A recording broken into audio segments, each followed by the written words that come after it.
நித்திய சந்தோஷம் அடைய கேளுங்கள் உங்கள் ஜாய் எஃப்எம்.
நீதிமொழிகள் 4ஆம் அதிகாரம். பிள்ளைகளே, நீங்கள் தகப்பன் போதகத்தை கேட்டு புத்தியை அடையும்படி கவனியுங்கள். நான் உங்களுக்கு நற்போதகத்தை தருகிறேன், என் உபதேசத்தை விடாதிருங்கள். நான் என் தகப்பனுக்கு பிரியமான குமாரனும் என் தாய்க்கு மிகவும் அருமையான ஒரே பிள்ளையுமானவன். அவர் எனக்கு போதித்து சொன்னது, உன் இருதயம் என் வார்த்தைகளை காத்துக்கொள்ள கடவது, என் கட்டளைகளை கைக்கொள், அப்பொழுது பிழைப்பாய். ஞானத்தை சம்பாதி, புத்தியையும் சம்பாதி. என் வாயின் வார்த்தைகளை மறவாமலும் விட்டு விலகாமலும் இரு. அதை விடாதே, அது உன்னை தற்காக்கும். அதின் மேல் பிரியமாயிரு, அது உன்னை காத்துக்கொள்ளும். ஞானமே முக்கியம். ஞானத்தை சம்பாதி. எண்ணத்தை சம்பாதித்தாலும் புத்தியை சம்பாதித்துக்கொள். நீ அதை மேன்மைப்படுத்து, அது உன்னை மேன்மைப்படுத்தும். நீ அதை தழுவிக்கொண்டால் அது உன்னை கனம் பண்ணும். அது உன் தலைக்கு அலங்காரமான முடியை கொடுக்கும். அது மகிமையான கிரீடத்தை உனக்கு சூட்டும். என் மகனே கேள், என் வார்த்தைகளை ஏற்றுக்கொள், அப்பொழுது உன் ஆயுசின் வருஷங்கள் அதிகமாகும். ஞான மார்க்கத்தை நான் உனக்கு போதித்தேன், செவ்வையான பாதைகளிலே உன்னை நடத்தினேன். நீ அவைகளில் நடக்கும் போது உன் நடைகளுக்கு இடுக்கண் உண்டாவதில்லை. நீ அவைகளில் ஓடினாலும் இடரமாட்டாய். புத்திமதியை உறுதியாய் பற்றிக்கொள், அதை விட்டு விடாதே. அதை காத்துக்கொள், அதுவே உனக்கு ஜீவன். துன்மார்க்கருடைய பாதையில் பிரவேசியாதே, தீயோருடைய வழியில் நடவாதே. அதை வெறுத்து விடு, அதன் வழியாய் போகாதே. அதை விட்டு விலகி கடந்து போ. பொல்லாப்பு செய்தாலொழிய அவர்களுக்கு நித்திரை வராது. அவர்கள் யாரையாகிலும் விழப்பண்ணாதிருந்தால் அவர்கள் தூக்கம் கலைந்து போம். அவர்கள் ஆகாமியத்தின் அப்பத்தை புசித்து கொடுமையின் ரசத்தை குடிக்கிறார்கள். நீதிமான்களுடைய பாதை நடுப்பகல் வரைக்கும் அதிகமாய் பிரகாசிக்கிற சூரிய பிரகாசம் போல் இருக்கும். துன்மார்க்கருடைய பாதையோ கார் இருளை போல் இருக்கும். தாங்கள் இடறுவது இன்னதில் என்று அறியார்கள். என் மகனே, என் வார்த்தைகளை கவனி, என் வசனங்களுக்கு உன் செவியை சாய். அவைகள் உன் கண்களை விட்டு பிரியாதிருப்பதாக. அவைகளை உன் இருதயத்துக்குள்ளே காத்துக்கொள். அவைகளை கண்டுபிடிக்கிறவர்களுக்கு அவைகள் ஜீவனும் அவர்கள் உடலுக்கெல்லாம் ஆரோக்கியமுமாம். எல்லா காவலோடும் என் இருதயத்தை காத்துக்கொள், அதனிடத்திலிருந்து ஜீவ ஊற்று புறப்படும். வாயின் தாறுமாறுகளை உன்னை விட்டு அகற்றி உதடுகளின் மாறுபாட்டை உனக்கு தூரப்படுத்து. உன் கண்கள் நேராய் நோக்க கடவது, உன் கண்ணிமைகள் உனக்கு முன்னே செவ்வையாய் பார்க்க கடவது. உன் கால் நடையை சீர்தூக்கிப்பார், உன் வழிகளெல்லாம் நிலைவரப்பட்டிருப்பதாக. வலது புறமாவது இடது புறமாவது சாயாதே. உன் காலை தீமைக்கு விலக்குவாயாக.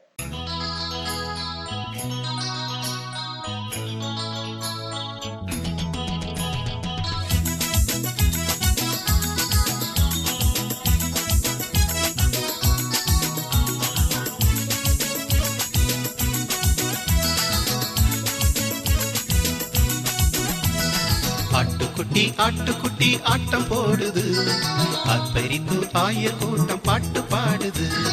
ஆட்டுக்குட்டி ஆட்டம் போடுது, அப்பரித்து ஆயர் கூட்டம் பாட்டு பாடுது. மேசியா பிறந்தார், மண்ணின் பாவம் மீட்க பிறந்தார். மேசியா பிறந்தார், மண்ணின் பாவம் மீட்க பிறந்தார். ஆட்டுக்குட்டி ஆட்டம் போடுது, அப்பரித்து ஆயர் கூட்டம் பாட்டு பாடுது.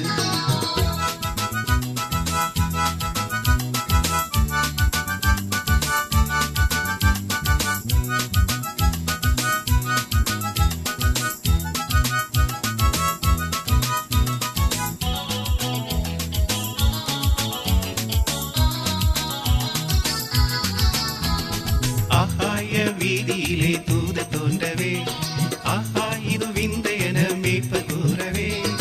ஆகாய வீதியிலே தூத தோன்றவே, ஆஹா இது விந்தையன மேய்ப்ப கூறவே. பெத்தலையின் சத்திரத்தில் ரட்சகர் பிறந்தார், மாடடையும் குடிலினிலே மன்னவன் பிறந்தார்.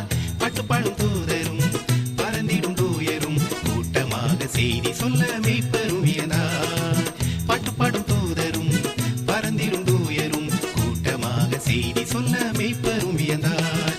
மேசியா பிறந்தார், மண்ணின் பாவம் மீட்க பிறந்தார். மேசியா பிறந்தார், மண்ணின் பாவம் மீட்க பிறந்தார். ஆட்டுக்குட்டி ஆட்டம் போடுது, ஆர்ப்பரித்து ஆயர் கூட்டம் பாட்டு பாடுது.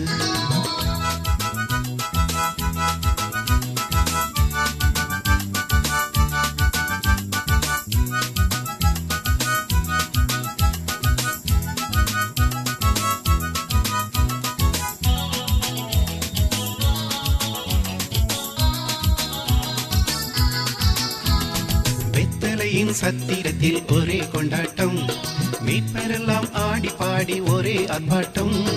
வெத்தலையின் சத்திரத்தில் ஒரே கொண்டாட்டம், மீட்பரெல்லாம் ஆடி பாடி ஒரே ஆர்ப்பாட்டம்.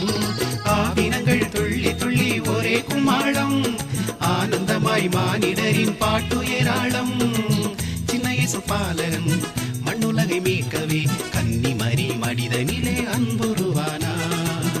சின்ன இயேசு பாலகன் மண்ணுலகை மீட்கவே கன்னிமரி மனிதனிலே அன்புருவானார். மேசியா பிறந்தார், மேசியா பிறந்தார், மண்ணின் பாவம் மீட்க பிறந்தார். மேசியா பிறந்தார், மேசியா பிறந்தார், மண்ணின் பாவம் மீட்க பிறந்தார். ஆட்டுக்குட்டி ஆட்டுக்குட்டி ஆட்டம் போடுது, ஆர்ப்பரித்து ஆயர் கூட்டம் பாட்டு பாடுது. ஆட்டுக்குட்டி ஆட்டுக்குட்டி ஆட்டம் போடுது, ஆர்ப்பரித்து ஆயர் கூட்டம் பாட்டு பாடுது. மேசியா பிறந்தார், மேசியா பிறந்தார், மண்ணின் பாவம் மீட்க பிறந்தார். மேசியா பிறந்தார், மேசியா பிறந்தார், மண்ணின் பாவம் மீட்க பிறந்தார்.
கிறிஸ்துவுக்குள் பிரியமானவர்களே, இயேசு கிறிஸ்துவின் இனிய நாமத்தினாலே எங்கள் நல்வாழ்த்துக்கள். சங்கீதம் 25:1.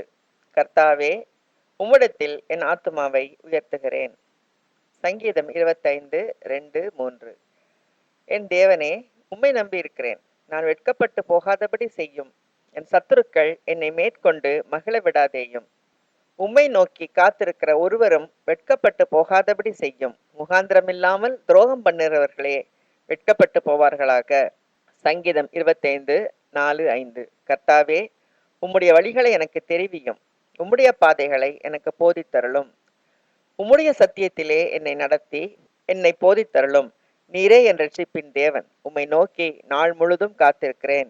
சங்கீதம் 25:6-7. கர்த்தாவே, உம்முடைய இரக்கங்களையும் உம்முடைய காருண்யங்களையும் நினைத்தருளும். அவைகள் அநாதி காலம் முதல் இருக்கிறதே. என் இளவயதின் பாவங்களையும் என் மீறுதல்களையும் நினையாதிரும். கர்த்தாவே, உம்முடைய தயவின் நிமித்தம் என்னை உமது கிருபையின்படியே நினைத்தருளும். சங்கீதம் 25:11. கர்த்தாவே, என் அக்கிரமம் பெரிது. உம்முடைய நாமத்தின் நிமித்தம் அதை மன்னித்தருளும். சங்கீதம் 25:16-18 வரை. என் மேல் நோக்கமாக்கி எனக்கு இரங்கும். நான் தனித்தவனும் சிறுமைப்படுகிறவனுமாயிருக்கிறேன். என் இருதயத்தின் வியாகுலங்கள் பெருகியிருக்கிறது. என் இடுக்கண்களுக்கு என்னை நீங்களாக்கிவிடும். என் துன்பத்தையும் என் வருத்தத்தையும் பார்த்து என் பாவங்களை எல்லாம் மன்னித்தருளும். சங்கீதம் 25:20. என் ஆத்துமாவை காப்பாற்றி என்னை விடுவியும். நான் வெட்கப்பட்டு போகாதபடி செய்யும். உம்மை நம்பி இருக்கிறேன். சங்கீதம் 25:22. தேவனே, இஸ்ரவேலை அவனுடைய எல்லா இக்கட்டுகளுக்கும் நீங்களாக்கி மீட்டுவிடும். சங்கீதம் 26:1. கர்த்தாவே, என்னை நியாயம் விசாரியும்.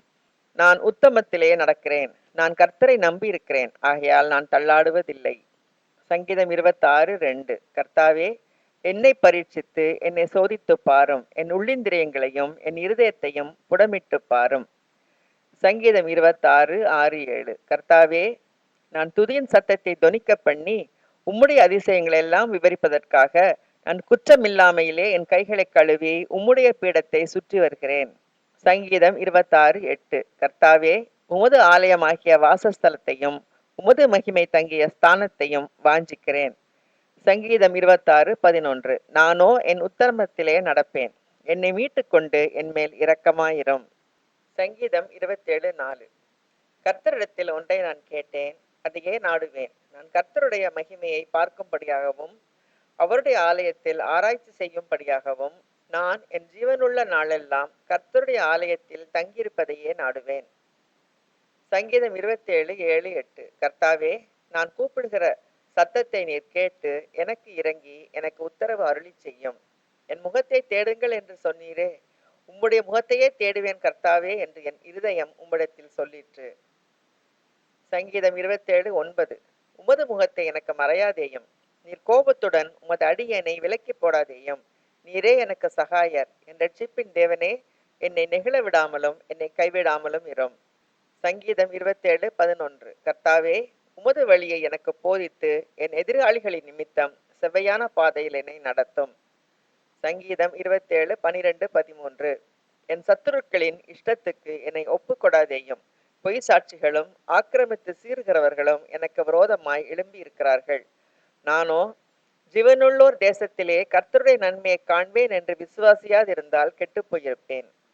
என் கண்மலை சங்கீதம் 28:1. என் கண்மலையாகிய கர்த்தாவே, உம்மை நோக்கி கூப்பிடுகிறேன். நீர் கேளாதவர் போல் மௌனமாயிராதேயும். நீர் மௌனமாயிருந்தால் நான் குழியில் இறங்குகிறவர்களுக்கு ஒப்பாவேன். சங்கீதம் 28:2. நான் உம்மை நோக்கி சத்தமிட்டு உம்முடைய பரிசுத்த சந்நிதிக்கு நேராக கையெடுக்கையில் என் விண்ணப்பங்களின் சத்தத்தை கேட்டருளும். சங்கீதம் 28:3-4. அயலானுக்கு சமாதான வாழ்த்துதலை சொல்லியும் தங்கள் இருதயங்களில் பொல்லாப்பை வைத்திருக்கிற துன்மார்க்கரோடும் அக்கிரமக்காரரோடும் என்னை வாரிக்கொள்ளாதேயும். அவர்களுடைய கிரியைகளுக்கும் அவர்களுடைய நடத்தைகளின் பொல்லாங்குக்கும் தக்கதாக அவர்களுக்கு செய்யும். அவர்கள் கைகளின் செய்கைக்கு தக்கதாக அவர்களுக்கு அழியும். அவர்களுக்கு சரிக்கு சரிக்கட்டும். சங்கீதம் 28:9. தேவரீர் உமது ஜனத்தை ரட்சித்து உமது சுதந்திரத்தை ஆசீர்வதியும். அவர்களை போஷித்து அவர்களை என்றென்றைக்கும் உயர்த்தி அருளும்.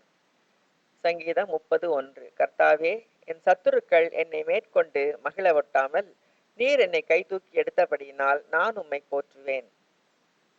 சங்கீதம் 30:2. என் தேவனாகிய கர்த்தாவே, உம்மை நோக்கி கூப்பிட்டேன், என்னை நீர் குணமாக்கினீர். சங்கீதம் 30:3. கர்த்தாவே, நீர் என் ஆத்துமாவை பாதாளத்திலிருந்து ஏறப் பண்ணி நான் குழியில் இறங்காதபடி என்னை உயிரோடே காத்தீர். சங்கீதம் 30:7. கர்த்தாவே, உம்முடைய தயவினால் நீர் என் பர்வதத்தை திடமாய் நிற்கப் பண்ணியிருந்தீர். உமது முகத்தை நீர் மறைத்து கொண்ட போதோ நான் கலங்கினவனானேன்.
கர்த்தரில் பலனடைய கேளுங்கள். Joy FM.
சங்கீதம்.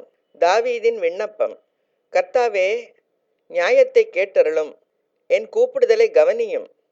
கபடமில்லாத உதடுகளினின்று பிறக்கும் என் விண்ணப்பத்திற்கு செவி கொடும்.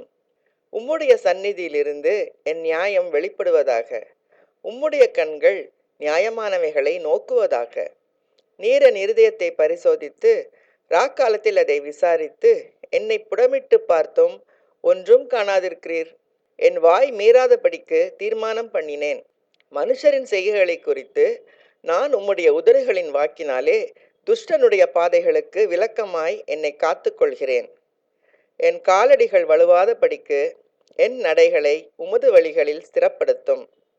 தேவனே, நான் உம்மை நோக்கி கெஞ்சுகிறேன், எனக்கு செவி கொடுக்கிறீர். என்னிடத்தில் உம்முடைய செவியை சாய்த்து என் வார்த்தையை கேட்டருளும். உம்மை நம்புகிறவர்களை அவர்களுக்கு விரோதமாய் எழும்புகிறவர்களினின்று உமது வலது கரத்தினால் தப்புவித்து ரட்சிக்கிறவரே, உம்முடைய அதிசயமான கிருபையை விளங்க பண்ணும். கண்மணியைப் போல என்னை காத்தருளும். என்னை ஒடுக்குகிற துன்மார்க்கருக்கும் என்னை சூழ்ந்து கொள்கிற என் பிராண பகைஞருக்கும் மறைவாக உம்முடைய செட்டைகளின் நிழலிலே என்னை காப்பாற்றும். அவர்கள் நினந்துண்ணியிருக்கிறார்கள், தங்கள் வாயினால் வீம்பு பேசுகிறார்கள். நாங்கள் செல்லும் பாதைகளில் இப்பொழுது எங்களை வளைந்து கொண்டார்கள். எங்களை தரையிலே தள்ளும்படி அவர்கள் கண்கள் எங்களை நோக்கி கொண்டிருக்கிறது. பீறுகிறதற்கு ஆவலுள்ள சிங்கத்துக்கும் மறைவிடங்களில் பதிவிருக்கிற பாலசிங்கத்துக்கும் ஒப்பாயிருக்கிறார்கள். கர்த்தாவே, நீர் எழுந்திருந்து அவனுக்கு எதிரிட்டு அவனை மடங்கடியும். கர்த்தாவே, என் ஆத்துமாவை துன்மார்க்கனுடைய கைக்கு உம்முடைய பட்டயத்தினால் தப்புவியும். மனுஷருடைய கைக்கும் இம்மையில் தங்கள் பங்கை பெற்றிருக்கிற உலக மக்களின் கைக்கும் உம்முடைய கரத்தினால் என்னை தப்புவியும். அவர்கள் வயிற்றை உமது திரவியத்தினால் நிரப்புகிறீர். அவர்கள் புத்திர பாக்கியத்தினால் திருப்தி அடைந்து தங்களுக்கு மீதியான பொருளை தங்கள் குழந்தைகளுக்கு வைக்கிறார்கள். நானோ நீதியில் உம்முடைய முகத்தை தரிசிப்பேன். நான் விழித்திருக்கும் போது உமது சாயலால் திருப்தியாவேன்.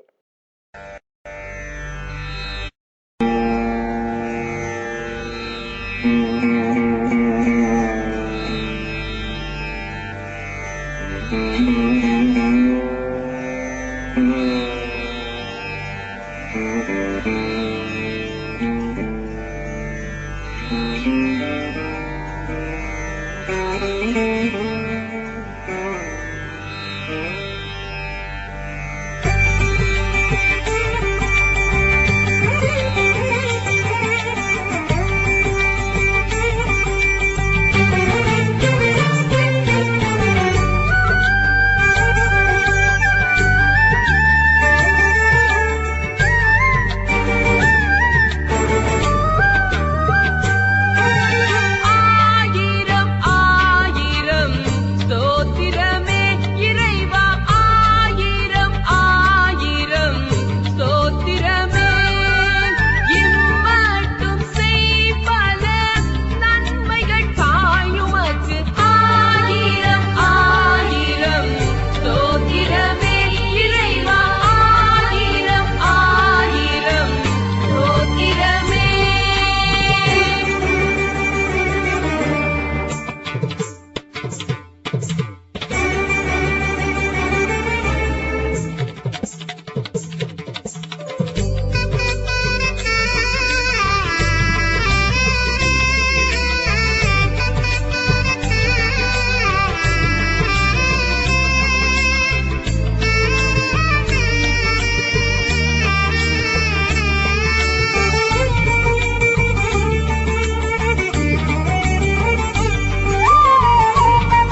கிறிஸ்து செய்த அற்புதத்தின் செய்தியை கொண்டு வருகிறார் சகோதரர் சுரேஷ் ஜான்சன் அவர்கள். கர்த்தருக்குள் பிரியமானவர்களே, உங்கள் அனைவருக்கும் இயேசு கிறிஸ்துவின் இனிய நாமத்தினாலே என்னுடைய நல் வாழ்த்துக்கள். யோவான் 2ஆம் அதிகாரத்திலே இயேசு செய்த முதல் அற்புதத்தை பற்றி பார்க்கிறோம். இயேசு கானா ஊருக்கு செல்கிறார். ஒரு திருமண வீட்டுக்கு அழைக்கப்பட்டிருக்கிறார். திருமண வீட்டுக்கு செல்லும் போதோ அங்கே ஒரு முக்கியமான காரியம், திராட்சரசம் குறைவுபடுகிறது. இயேசு கிறிஸ்து அந்த குறைவை நிறைவாக்குகிறார். இது யோவான் எழுதிய சுவிசேஷத்தில் எழுதப்பட்ட முதல் அற்புதம். இது முதல் அற்புதம் மட்டுமல்ல, இது ஒரு பிரதான அற்புதம். யோவான் ஸ்நானன் முதல் கொண்டு சொல்லப்படும் வார்த்தை என்னவென்றால், மனம் திரும்புங்கள், பரலோக ராஜ்யம் சமீபத்திருக்கிறது என்று. மனம் திரும்புங்கள், அதாவது மனம் மாறுங்கள், மாற்றம். வேதம் முதல் அற்புதம் முதற்கொண்டு நமக்கு எடுத்துச் சொல்வது மாற்றம். நாம் மாற வேண்டும் என்று. இந்த அற்புதத்தை யோசித்து பார்த்தோம் என்றால், அங்கே 6 கச்சாடியில் வைக்கப்பட்டிருக்கிறது. அதில் தண்ணி ஊற்றப்படும். அங்கு விருந்துக்கு, கல்யாண விருந்துக்கு வருவர்கள் தங்களுடைய கைகளையும் கால்களையும் கழுவுவதற்காக. இயேசுடைய நேரம் வந்த போது அவர் வேலைக்காரர்களை பார்த்து சொன்னார், இந்த கச்சாடிகளிலே தண்ணீரால் நிரப்புங்கள் என்று சொன்னார். இயேசு சொன்னபடி அவர் நிரப்பிய போது அந்த தண்ணீர், சாதாரண தண்ணீர், திராட்சை ரசமாக மாறியது. திராட்சை ரசமாக மாறியது. வாசனையற்ற தண்ணீர் வாசனை உள்ள திராட்சை ரசமாக மாறியது. நிறமற்ற தண்ணீர் நிறமுள்ள திராட்சை ரசமாக மாறியது. வாசனையற்ற தண்ணீர் வாசனை உள்ள திராட்சை ரசமாக மாறியது. கிறிஸ்து நம்முடைய வாழ்க்கையில் செயல்படும் போது, இயேசு கிறிஸ்து நம் வாழ்க்கையில் மாற்றத்தை கொண்டு வரும்போது, இயேசு கிறிஸ்துவை நாம் அழைக்கும் போது நம்முடைய வாழ்க்கையிலே பெரிய மாறுதல் உண்டாகிறது. நம்முடைய வாசனையற்ற வாழ்க்கை வாசனை உடையதாக மாறுகிறது. ருசியற்ற வாழ்க்கை ருசிகரமாகிறது. நிறமற்ற வாழ்க்கை நிறமுள்ளதாக மாறுகிறது. நாம் இயேசு கிறிஸ்து அன்பை ருசித்தவர்களை கேட்டு பாருங்கள், உங்களுடைய வாழ்க்கை எப்படி இருக்கு, how are you என்று கேட்டு பாருங்கள். அவர் சொல்வார்கள், life is fantastic, praise the Lord என்று சொல்வார்கள். நம்முடைய வாழ்க்கையை ருசிகரமாக ஆண்டவர் மாற்றுகிறார், இனிமையாக மாற்றுகிறார். Life becomes a pleasure, life becomes a great taste. சாதாரண மனிதர் கேட்டு பாருங்கள், உங்களுடைய வாழ்க்கை எப்படி போய் கொண்டிருது, how are you அப்படின்னா பொதுவா சொல்வார்கள், என்னமோ போகுதுங்க அப்படி சொல்லுவாங்க. ஆனா கிறிஸ்தவன் அன்பை ருசித்தவர்கள், கிறிஸ்தவனுக்குள்ளாக மனம் மாறியவர்கள் அப்படி சொல்வதில்லை. அவருடைய வாழ்க்கையிலே ஒரு உற்சாகத்தை பார்க்க முடியும். அதே போல நிறமற்ற தண்ணீரை இயேசு கிறிஸ்து நிறமுள்ள திராட்சரசமாக மாற்றினார். லூக்கா 15ஆம் அதிகாரம் 25ஆம் வசனத்தை பார்த்தோம் என்றால், அங்கே கெட்ட குமாரன் திரும்பி வருகிறான். வீட்டில் என்ன இருக்கிறது? நடனமும் சங்கீதமும் இருக்கிறது. கிறிஸ்தவ வாழ்க்கையிலே நடனமும் சங்கீதமும். Life is full of music and dance in Christian life. It's a colorful life. சங்கீதம் சொல்கிறது, நீதிமான்களுடைய கூடாரத்தில் ரட்சிப்பின் கம்பீர சத்தம் இருக்கும் என்று.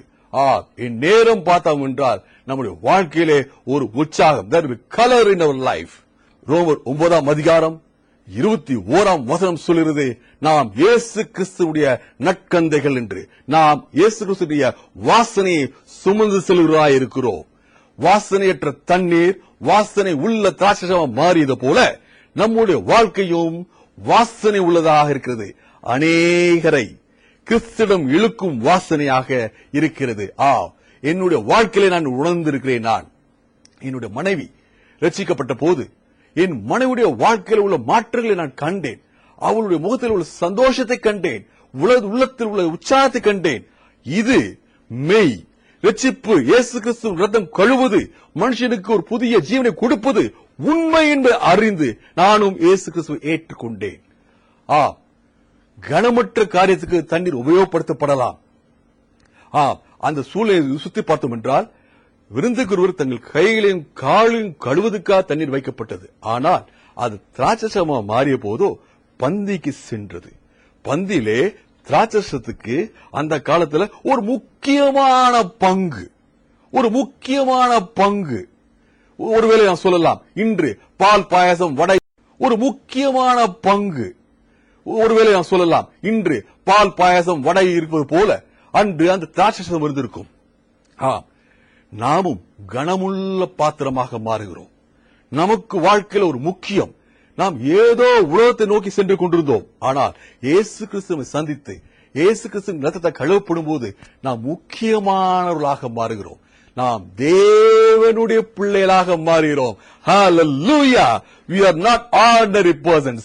சாதாரண தண்ணீரை விசேஷமான திராட்சரசமாக மாற்றியவர் சாதாரண நம்மை விசேஷித்த ஜனங்களாக ஆண்டவராக இயேசு கிறிஸ்து மாற்றுகிறார். பிரியமானவர்களே, என்னுடைய வாழ்க்கையிலும் நான் ஒரு குறைவை கண்டேன். சுமார் 15 வருடங்களுக்கு முன்பாக சாப்பாட்டில் உள்ள குறை இல்லை, என் சரீரத்தில் உள்ள குறை. என்னுடைய ரத்தத்திலே வெள்ளை அணுக்கள் சிவப்பு அணுக்கள் இருப்பது போல பிளேட்லெட் என்ற ரத்தம் உண்டு. அதனுடைய எண்ணிக்கை குறைய துவங்கிவிட்டது. சாதாரணமாக ஒரு மனிதனுக்கு 1 லட்சத்திலிருந்து 3 லட்சம் இருக்க வேண்டிய பிளேட்லெட் எண்ணிக்கை எனக்கு திடீரென்று குறைந்து விட்டது. 40,000 குறைந்து விட்டது.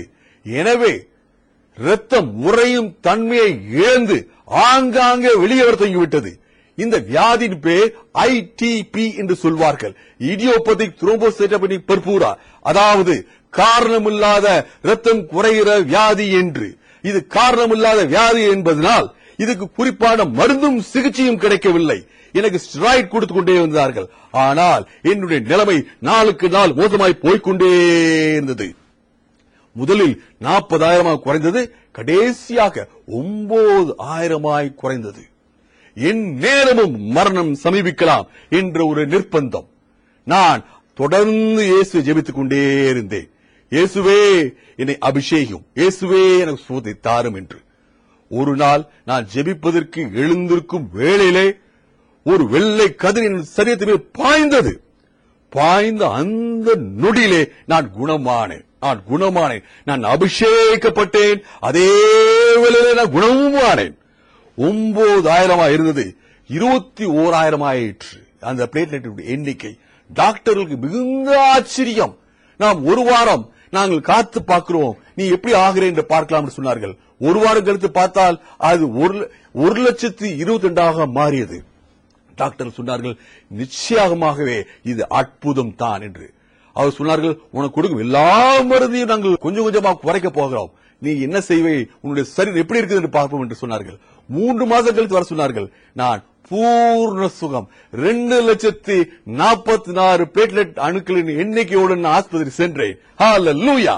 ஆண்டவர் என்னுடைய பிளேட்லெட்டின் குறைவை நிறைவாக்கினார். இந்த முதல் அற்புதம், பிரதானமான அற்புதத்தை பார்த்தோம் என்றால் இதுக்கு அடிப்படை காரணம் கீழ்ப்படிதல். பிலிப்பியர் 2 அதிகாரம் 8 அப்படியே சொல்கிறது. இயேசு கிறிஸ்து கீழ்ப்படிந்தார், மரணப்பரிந்தும் கீழ்ப்படிந்து தன்னை தாழ்த்தினார். ஆகவே ஆண்டவரை உயர்த்தினார் என்று பார்க்கிறோம். நம்முடைய வாழ்க்கையில் அற்புதம் நடக்க வேண்டும் என்றால் கீழ்ப்படிங்கள், வேத வாக்கியத்துக்கு கீழ்ப்படிங்கள். வேதம் வாக்கியம் தெளிவாய் சொல்கிறது, முதலாவது தேவனுடைய ராஜ்யத்தை தேடுங்கள். இன்று இயேசுவை அழையுங்கள், உங்கள் வாழ்க்கை ருசிகரமாக மாறும். உங்களுடைய வாழ்க்கை வாசனையாக மாறும். உங்களுடைய வாழ்க்கை நிறமுள்ளதாக மாறும், கனமுள்ளதாகும். அநேகர் உங்களை நோக்கி ஓடி வருவார்கள், உங்கள் ஜெபத்துக்காக வருவார்கள், உங்களுடைய ஆலோசனைக்காக வருவார்கள். நீங்க உலகத்துக்கு உப்பா இருப்பீர்கள், உங்கள் குடும்பத்துக்கு நீங்க தலைவராக இருப்பீர்கள். ஆண்டவர் உங்களை மென்மேல் உயர்த்துவார். ஆண்டவர் அற்புதம் செய்த போது அங்கு ஜனங்கள் எல்லாரும் தேவனுடைய நாமத்தை மகிமைப்படுத்தினார்கள். நீங்களும் தேவனுடைய நாமத்தை உங்கள் வாழ்க்கையில மகிமைப்படுத்துவீர்கள். ஹல்லேலூயா! கண்களை மூடி ஒரு நிமிஷம் ஜெபிப்போமா? ஆண்டவரே, எங்களை நேசிக்கிற எங்கள் நல்ல தகப்பனே, இந்த கல்யாண வீட்டுக்காரருக்கு ஒரு பெரிய கேள்விக்குறி இருந்தது ஆண்டவரே. குறைவுபட்டு விட்டதே முக்கியமான திராட்சரம் என்று. ஆனால் இயேசுவோ, நீர் இடைப்பட்ட போது அந்த கேள்விக்குறி ஒரு ஆச்சரியக்குறியாக மாறியது. இவ்வளவு ருசிகரமான திராட்சரம் எங்கே இருந்து வந்தது என்று. ஆம், அதே போல இந்த ஒளிக்காட்சியை பார்த்துக் கொண்டிருக்கிறவர்கள் யாராலும் சரி, எந்த குறைவானாலும் சரி, சரீரத்தில் உள்ள குறைவினால் சரி, அவர் சமாதான குறைவினால் சரி, குடும்பத்தில் உள்ள பிரச்சனையால் சரி, எல்லா குறைவுகளும் இயேசுவே உம்மை அழைக்கிறோம், எங்கள் வாழ்க்கையில இடைப்படும் குறைவுகளை நிறைவாக்கும் ஆண்டவரே, குறைவுகளை நிறைவாக்கும் சுவாமி. இயேசுவே, கர்த்தர் நல்லவர் என்று ருசித்து பாருங்கள் என்று சங்கீதக்காரன் சொல்லினான். அதே போல இந்த ஒளிக்காட்சியை பார்த்துக் கொண்டு ஒவ்வொருத்தரும் நீர் எவ்வளவு நல்லவர் என்று ருசி பார்ப்பதாக கிருபை செய்யும் ஐயா. இயேசு கிறிஸ்து மூலம் ஜெபங்களை ஏறெடுக்கிறோம் எங்கள் நல்ல தகப்பனே.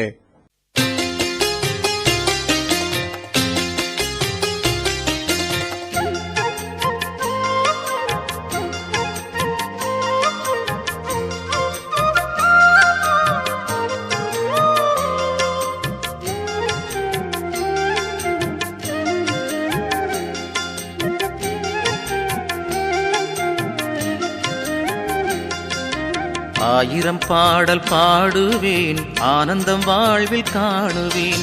ஆயிரம் பாடல் பாடுவேன், ஆனந்தம் வாழ்வில் காணுவேன். அன்புக்கு அர்த்தங்கள் சொல்லுவேன், அன்பர் அன்பை பாடுவேன். அன்புக்கு அர்த்தங்கள் சொல்லுவேன், அன்பர் அன்பை பாடுவேன். ஆயிரம் பாடல் பாடுவேன், ஆனந்தம் வாழ்வில் காணுவேன்.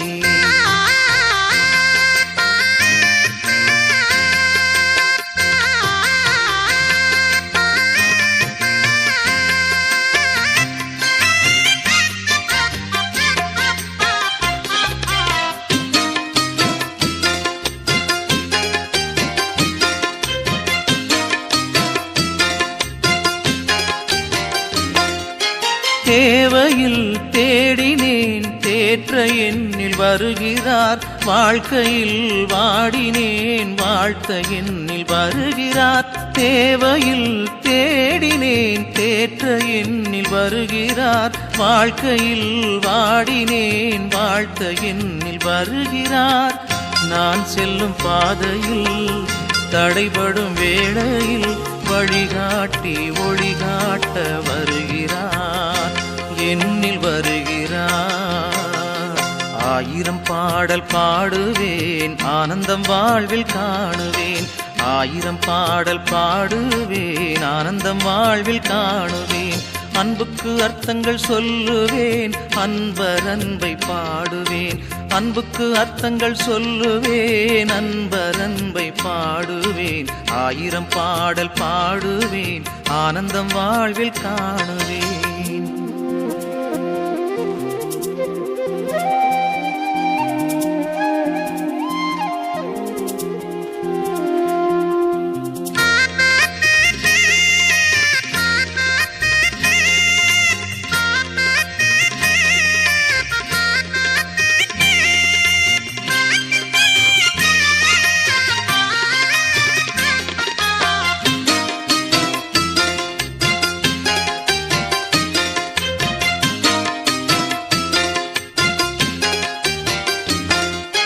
கலங்கிடும் வேளையில் காத்து என்னை ஆள்கிறார். காரிருள் நீங்கவே கருணை தேவன் வருகிறார். கலங்கிடும் வேளையில் காத்து என்னை ஆள்கிறார். காரிருள் நீங்கவே கருணை தேவன் வருகிறார். வறுமையில் துணைவனாய், வெறுமையில் தலைவனாய், உறவாக நிறைவாக வருகிறார், என்னில் வருகிறார். ஆயிரம் பாடல் பாடுவேன், ஆனந்தம் வாழ்வில் காணுவேன். ஆயிரம் பாடல் பாடுவேன், ஆனந்தம் வாழ்வில் காணுவேன். அன்புக்கு அர்த்தங்கள் சொல்லுவேன், அன்பர் அன்பை பாடுவேன். அன்புக்கு அர்த்தங்கள் சொல்லுவேன், அன்பர் அன்பை பாடுவேன்.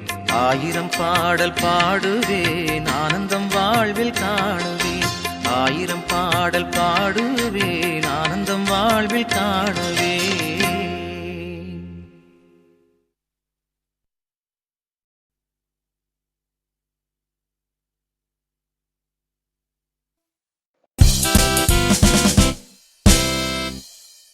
கர்த்தரில் களி கூற கேளுங்கள் உங்கள் ஜாய் எஃப்எம்.